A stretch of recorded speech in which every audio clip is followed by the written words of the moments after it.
Assalamualaikum warahmatullahi wabarakatuh. Halo anak-anak semua, berjumpa lagi dengan Ibu dengan materi yang berikutnya. Tapi sebelumnya Ananda sudah paling tidak sudah memahami ya sedikit tentang sejarah, yaitu kemarin kita sudah membuat cerita sejarah kita sendiri. Kemudian kita juga sudah mengkaji tentang pengertian sejarah. Kemudian sudah juga mengkaji tentang ciri-ciri sejarah. Nah, oke, next kita lanjutkan, tapi tetap semangat dengan salam Pancasilanya. Oke, Ananda.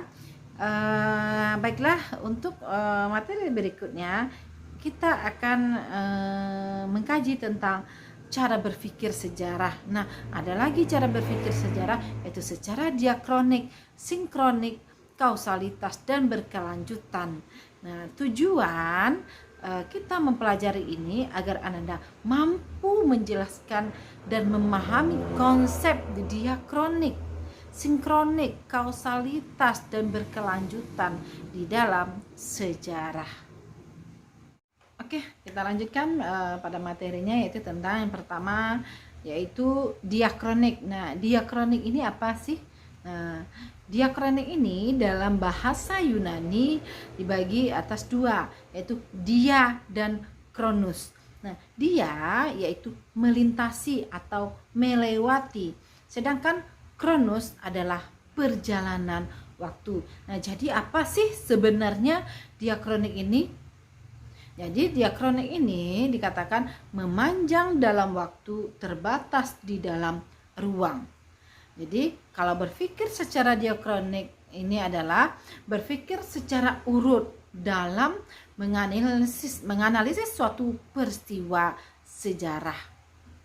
Nah, apa contohnya? Diakronik ini lebih memanjang di dalam waktu.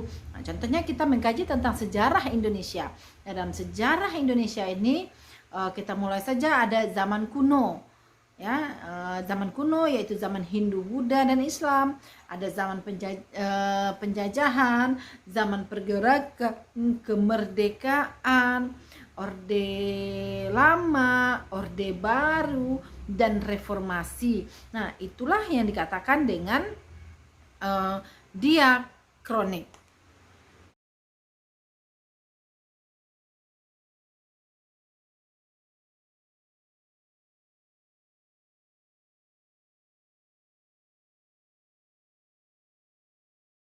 Nah, kemudian yang kedua yaitu sinkronik. Ada sin yaitu dengan, kronos yaitu perjalanan waktu. Nah, jadi apa juga sih yang dikatakan dengan sinkronik dalam sejarah? Nah, sinkronik dalam sejarah yaitu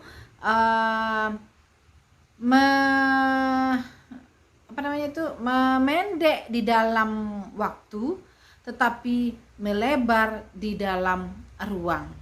Itu dia. Memendek di dalam waktu, waktunya pendek, kemudian dia melebar dalam ruang. Nah, dalam ruang tersebut dia mengkaji sebuah peristiwa itu secara detail dari latar belakang, kemudian jalannya, dan sampai kepada akhirnya. Akan tetapi waktunya sangat terbatas.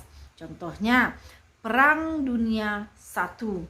Perang Dunia I di sini dijelaskan latar belakang munculnya Perang Dunia I, bagaimana dengan jalannya, kemudian bagaimana dengan akhirnya, yaitu pada tahun 1914 sampai 1919. Nah, itulah yang menjadi contoh dari sinkronik.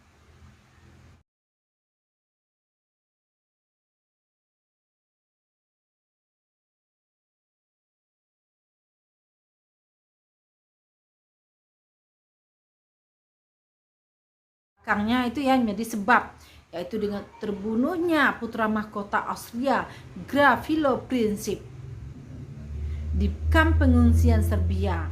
Nah, di sanalah memulai munculnya penyebab munculnya Perang Dunia Pertama. Nah, dengan terbunuhnya putra mahkota Franz Ferdinand tadi memicu munculnya Perang Dunia Pertama secara global di Eropa. Nah, itu dia yang dimaksud dengan kausalitas. Kemudian yang keempat ada prinsip kronologis atau kronologi. Nah, mungkin kalau mendengarkan kata ini kita sudah tidak asing lagi ya, kronologis ini, tapi kita lihat dulu dalam bahasa Yunani apa sih kronologis ini. Yang pertama adalah krono. Nah, krono ini itu waktu, kalau logis adalah ilmu. Jadi apa itu? Ilmu tentang waktu. Nah, kita ingat kembali, apa sih kronologis? Ini rasanya tidak asing lagi bagi kita mendengarkan istilah kronologis. Apalagi ketika terjadinya suatu peristiwa atau terjadinya suatu kecelakaan, maka polisi akan menginterogasi orang atau saksi mata atau orang korban.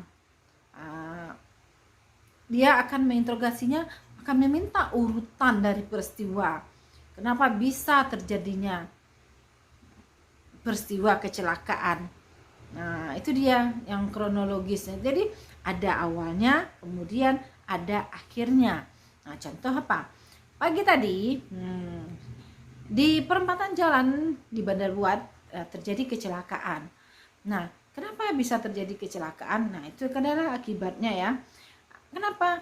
Nah, jadi ada anak perempuan, dia ingin memotong sebuah mobil truk. Ternyata stangnya tersenggol sama ekor di belakang mobil, akhirnya terlepas kendali, kemudian motornya ringsek ke dalam mobil yang mengakibatkan si anak terlindas oleh mobil tersebut. Nah, itu bisa menjadi urutan kronologisnya, bisa menjadi kronologis. Nah, itu dia ya, dalam sebuah peristiwa sejarah.